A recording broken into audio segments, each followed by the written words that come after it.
ప్రభునామంన మీ అందరికీ వందన మరణాతలు తెలియజేస్తూ ఉన్నామండి. ఈరోజు వాక్యము అపోస్తుల కార్యములు 3వ అధ్యాయము 1వ వచనాన్ని చదువుకుందాం. పగలు 3 గంటల ప్రార్థన కాలమున పేతురును యోహానును దేవాలయమునకు ఎక్కి వెళ్ళుచుండగా అనే మాటలు మనకి కనబడతా ఉన్నాయి. ఈ మాటలను ధ్యానించుటకు ముందుగా చిన్న ప్రార్థన చేసుకుందాం. మహాపరిశుద్ధుడు సర్వోన్నతుడైన మా తండ్రి, మీ పరిశుద్ధ నామానికి వందనాలు స్తోత్రాలు చెల్లిస్తున్నాము నాయన. ఈ దినము మేము వాక్యం వినుటకు కూడి ఉండగా మా అందరితో మీరు మాట్లాడండి, నన్ను మరుగుపరచండి, మీ ఉపదేశమును మాకు దయచేసి దీవించమని యేసు నామమున వేడుకొనుచున్నాము తండ్రి, ఆమేన్.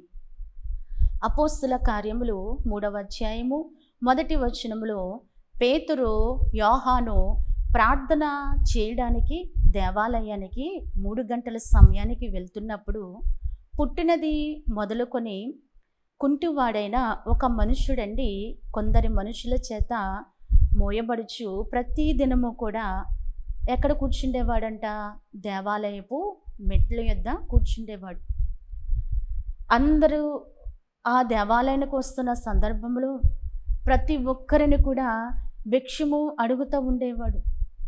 అలాగనే అదే రోజున పేతురును యోహానును కూడా దేవాలయానికి ప్రార్థన చేసుకోవడానికి వెళ్తున్నటువంటి సమయంలో ఈ యొక్క కుంటివాడు వారిని కూడా అడిగాడు. భిక్షం అడిగినప్పుడు, మా యొద్ద అయితే వెండి నాణెములు లేవు, కానీ మేమైతే ఒక పని చేస్తాం. అది ఏమిటి అంటే, నజరేయుడైన యేసు నామమున నీవు లేచి నడువు అని తన కుడి చేతిని పట్టుకోగానే ఆ కుంటివాడు ఏం చేశాడంటే దిగ్గున లేచి గంతులు వేసు. అబ్బా, ఎంత ఆనందము, ఎంత సంతోషము చూడండి. ఎన్ని సంవత్సరాల నుండి కుంటివాడిగా తన బలహీనత తన్ని వేధించిందో, తన్ని ఎన్ని పరిస్థితుల్లో వెనకబడిపోయేలా చేసిందో, ఎందరి చేత నిందించబడేలా చేసిందో, ఆ యొక్క పరిస్థితిని తలంచుకొని ఎన్ని సంవత్సరాలు కృంగిపోయాడో కదండి. అయితే ఇప్పుడు పేతురును యోహానును నజరేయుడైన యేసు నామములో నీవు నడవాలి. దేవుని నామములో మనము బలముగా అడుగు వేస్తూ నడవాలండి.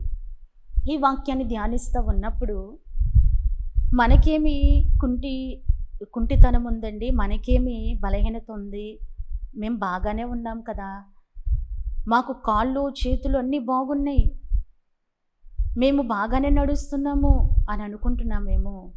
ఈ వాక్యాన్ని ధ్యానిస్తూ ఉంటే పరిశుద్ధాత్ముడు తెలియజేస్తూ ఉన్నారు. ఏమిటి అంటే, ఆత్మీయతలో కుంటితనము, ఆత్మీయ జీవితంలో కుంటితనము, ఆత్మీయతలో బలహీనత, ఇది కూడా మనల్ని దేవునిలో నడవకుండగా, దేవునిలో సరిగా నిలబడకుండగా, దేవునిలో పరిగెత్తకుండగా ఏం చేస్తుందంటే అండి, ఈ ఆత్మీయ రోగము, ఆత్మీయతలో ఉన్న ఈ రోగము మనల్ని చతికిలబడేలా చేస్తూ ఉంది.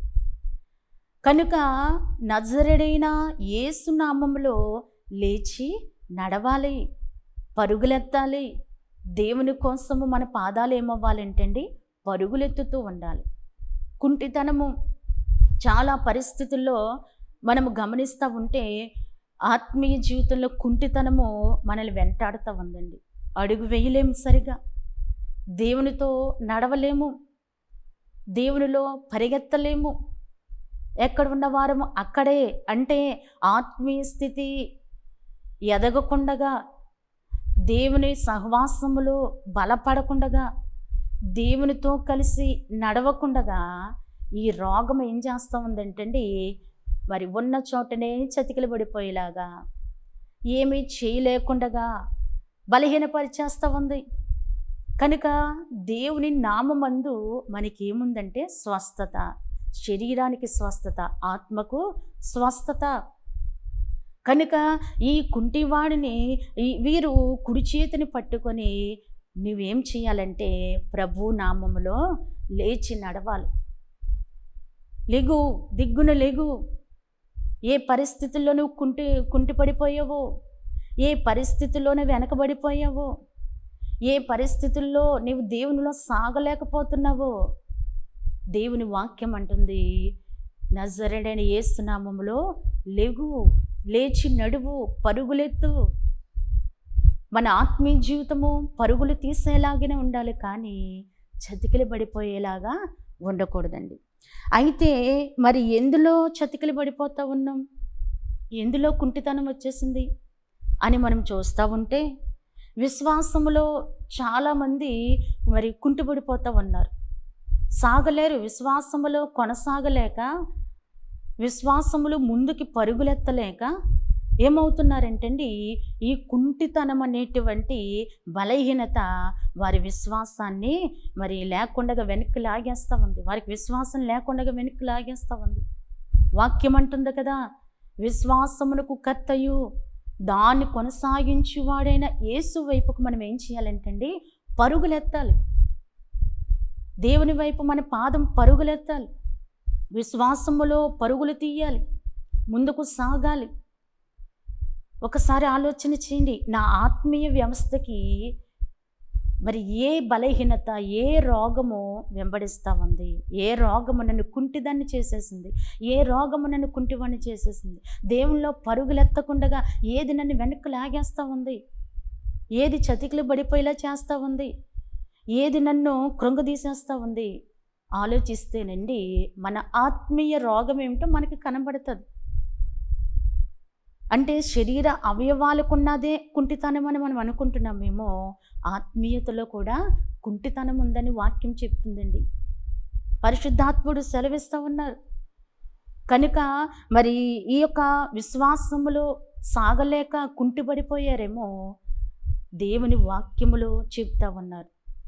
బడలిన చేతులను, సడలిన మోకాలను బలపరచుడి. కుంటితనము గలవారు దేవుని నామమున లేచి నడవాలి, దేవుని నామమున లేచి పరుగులు తీయాలి. మనము గమనిస్తూ ఉంటే హెబ్రీ పత్రిక 12వ అధ్యాయము 12వ వచనం అంటున్నారు, కుంటి కాలు బెనకక ఏం చేయాలంటండి, బాగుపడు నిమిత్తము మీ పాదములకు మార్గములను సరళము చేసుకునుడి. మీ కాలు బెనకకూడదు, మీ కాలు మరి మీ పాదము, మీ అడుగు వెనక్కి తీయకూడదు. అది బాగుపడు నిమిత్తమే మీరు ఏం చేయాలంటే మార్గమును సరళము చేసుకోనండి. మన దారులు సరళం అవ్వాలి, మనం నడవడానికి అనుకూలత ఉండాలి. ఆ దారును సరళము చేసుకుంటూ మనం మన ప్రయాణాన్ని కొనసాగించాలి. కనుక మన యొక్క మోకాళ్ళు బలపరచబడాలి, మన కాళ్ళు బెనకకుండునట్లు దేవునిలో నిత్యము కూడా దేవుని ప్రార్థిస్తూ ఉండాలి. ఈ కుంటివాడు ఆశించాడు, ఈ పేతురు యోహాను ఏమైనా వెండి రోకలు వేస్తారేమో, వీరి నుండి నాకేమైనా సొమ్ము దొరుకుతుందేమో అని ఆశించాడు. కానీ అంతకన్నా విలువైన, అంతకన్నా గొప్ప కార్యము మరి ఇతను ఎందుకు జరిగిందండి. కనుక దేవుడు అద్భుతములు చేయవాడు, దేవుడు ఆశ్చర్యాలు చేయవాడు. దేవునికి అసాధ్యమైంది లేదు, దేవునికి సమస్తము సాధ్యమే. విశ్వాసములో పరుగులు తీయలేక ఒకప్పుడున్న విశ్వాసము ఇప్పుడు లేదా అని అంటే నీలో ఏమి చేరిందంటే ఆ కుంటితనము నిన్ను విశ్వాసములో సాగనివ్వటం లేదు. ఆ కుంటితనము నిన్ను విశ్వాసమందు నడవనివ్వకుండా, పరుగులు తీయకుండా అడ్డుపడుతూ ఉంది. ఇప్పుడు ఈ బలహీనతను తొలగించుకోవాలి. దేవుని పాద సన్నిధిని ఈ కుంటి రోగాన్ని మనము పోగొట్టుకోవాలండి. ప్రభువా, నేను విశ్వాసములో పరుగులు తీయాలి, నేను విశ్వాసములో ముందుకు సాగాలి, విశ్వాసమునకు కర్తయు దాన్ని కొనసాగించువాడవైన నీ వైపు నా పాదములు పరుగులు తీయాలి. ప్రభువా, నన్ను పరిగెత్తించు, నీలో నా దారులు సరళము చెయ్యి, నా మార్గము సరళము చెయ్యి అని దేవునిని ఎవరు అడగగలుగుతారో వారి కుంటితనము తొలగిపోయి వారి కాలు బెనకక వారు ఏం చేస్తారంట, వేగముగా పరుగులెత్తగలుగుతూ ఉంటారండి. ఇంకా మనం రెండవదిగా చూస్తూ ఉంటే ప్రార్థనలో కుంటితనము. అబ్బా! ఒకప్పుడు నేను ఎంత బాగా ప్రార్థించేదాన్ని, ఎంత బాగా ప్రార్థించేవాడిని. ఇప్పుడు చేయలేకపోతా ఉన్నాను. అంటే ఏదో బలహీనతే కదా ప్రార్థించకుండగా నిన్ను అడ్డుకుంటా ఉంది. ఆత్మీయ వ్యవస్థలో ఉన్న మరి ఈ రోగాలు మనం గమనించాలండి. శరీరానికే కాదు, బలహీనత శరీరానికే కాదు రోగము. ఆత్మకు కూడా ఏముందంట రోగం అనేది, బలహీనతలనేది ఆత్మీయ వ్యవస్థలో మరి కనబడతా ఉన్నాయి.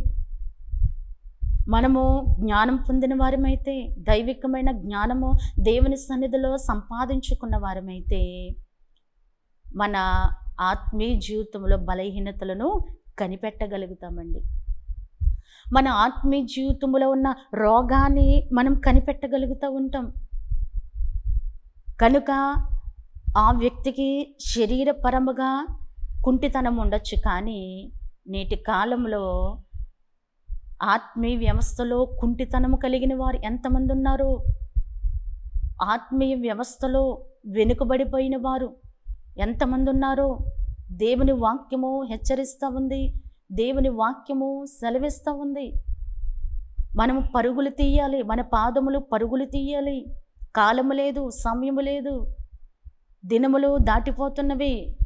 మన ఆత్మీయ జీవితాన్ని కూడా చాలా జాగ్రత్తగా కాపాడుకుంటూ ఉండాలండి. కనుకనే ఇక్కడ సెలవిస్తూ ఉన్నారు, ఆ రోగికి ఉన్న కుంటితనం ఏమైందంటండి పోయింది.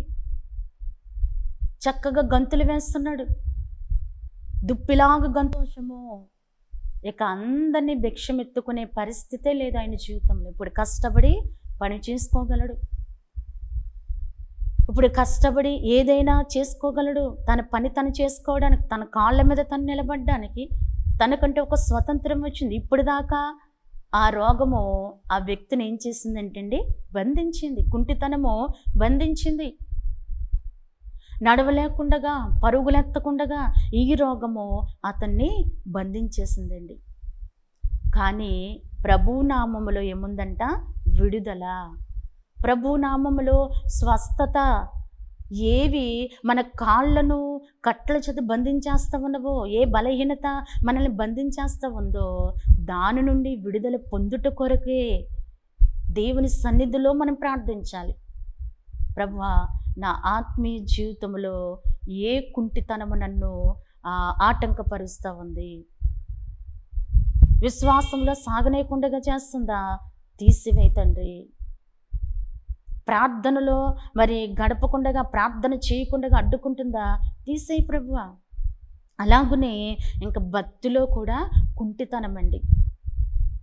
అంటే భక్తిని కొనసాగించనివ్వకుండగా, భక్తిలో మనము ముందుకు వెళ్ళనివ్వకుండగా ఈ కుంటితనం ఏం చేస్తుందంట ఆప్ చేస్తూ ఉంది. అక్కడికక్కడ మరి చతికిలు పడిపోయేలాగా, భక్తిని కొనసాగించలేకుండగా, భక్తి జీవితాన్ని మనము కలిగి లేకుండగా, అయ్యో ఒకప్పుడు నేను మంచి భక్తి కలిగి ఉన్నాను, ఇప్పుడేంటి ఇలా అయిపోయాను అంటే నిన్ను చతికిలపరిచేటువంటి బలహీనత ఏదో నీలో చేరింది.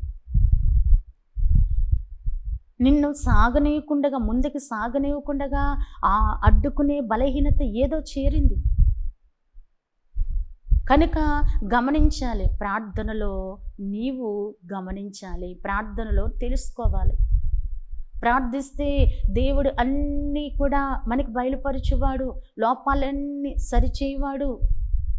కనుక ప్రార్థన దేవుడు మనకిచ్చిన ఒక గొప్ప ఆయుధం అండి. ప్రార్థన విశ్వాసికి ఊపిరి వంటిది. ఆ విశ్వాసి మరి ప్రార్థన చేయకపోతే, ఊపిరి లేకపోతే మనిషి బ్రతకలేడు కదా. అలాగనే ప్రార్థన లేకపోతే విశ్వాసి దేవునిలో జీవించలేడు. కనుక ఏ పరిస్థితులు నిన్ను కుంటివానికి చేస్తున్నాయి, కుంటిదాన్ని చేస్తా ఉన్నాయి. గతంలో పరుగులు తీసిన నీవే, గతంలో దేవునితో సహవాసం కలిగిన నీవే, గతంలో మంచి భక్తి చేసిన నీవే ఇప్పుడెందుకు చేయలేకపోతున్నావు? ఇప్పుడెందుకు ప్రార్థించలేకపోతున్నావు? ఇప్పుడెందుకు విశ్వాసం దేవుని మీద ఉంచలేకపోతున్నావు? ఇప్పుడెందుకు నువ్వు ముందుకు కొనసాగలేకపోతున్నావు అంటే ఏదో బలహీనత నిన్ను చతికిలబడేలా చేసేసింది. ఆ కుంటివాడు తేరి చూస్తూ ఉన్నాడు. పేతురు, యోహాను వైపు, దేవుని వైపు తేరి చూడండి. దేవుని వైపునకు మనము తేరి చూడాలి.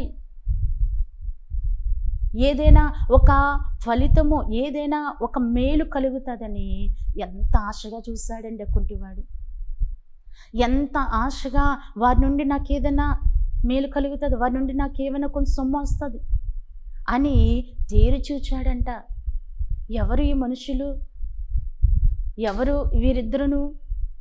వీరిని కూడా రోజు అందరిని అడుగుతున్నట్టుగా వీరిని కూడా అడుగుదాము అని అడగడం మానుకోలేదండి.